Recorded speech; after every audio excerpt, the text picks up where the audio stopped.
this is a very risky maneuver to actually do. Excuse me, sorry. Because when you poke in between fights in these kind of dry times, what you risk is the enemy team being able to just like hit you by accident. Now, we're not even going to account for skill, right? We're just going to say by accident.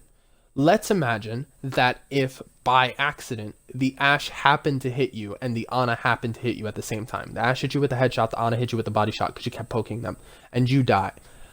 If you have Dragon in this instance, which you will have Dragon in this instance, and Dragon is the condition for you to win, and I'm saying a lot of stipulations here, so you kind of got to buy into me a little bit in order to see how this logic works out.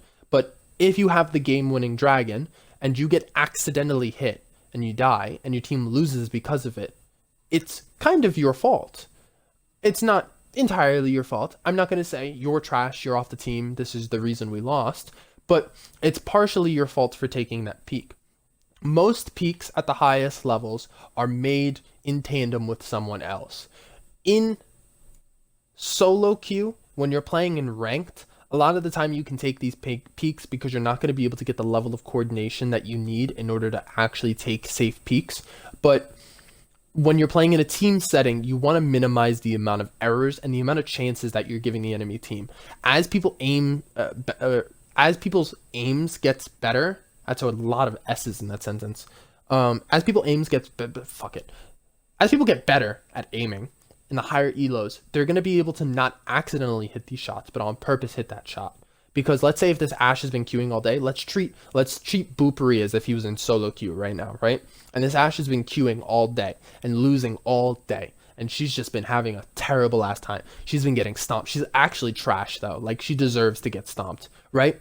But like, she comes into this fight, she's like, man, fuck it, I don't care. She's just like doing whatever she wants, shooting around. And then she fucking flicks and hits this nice headshot. It has been 20 hours for that Ashe, but she just hit the nicest headshot on you for no reason. It was a 360 quick scope. It doesn't matter how lucky it is. You still lost the fight because you took a risk. And it's a risk you're not aware of, but it's a risk you have to become aware of. What should happen in this situation is that the poke should be made a little bit more calculated, right? Nobody's really peeking Vel, and Vel's not doing anything in particular, but the shield is still here. Vel could very well be alerted to the fact that you wanted to peek, and this is both on part of Vel. Like, if I'm playing tank, right? If I'm playing Zarya, let's say, and Mercy Booty looks up to you, and he's like, yo, my Hanzo wants to peek. And I'm just like, as a Zarya, I'm like, you know what, buddy? I'm not going to need bubble for a few seconds. Here you go. And just plorps bubble on you. Let's call it plorping. Plorps bubble down on you, and then you can peek freely. So that's what the tanks could do in that situation. But as a DPS, you also hold some responsibility to give value to your team and communicate. You could say, I want to peek, give me bubble, give me a shield. It might not always happen. You have to learn where the resources in your team have to go. And you have to sometimes give your team time to respond to this. But if you know that your Zarya can bubble you, if you know that you've been popping, you've been hitting them headshots, fam.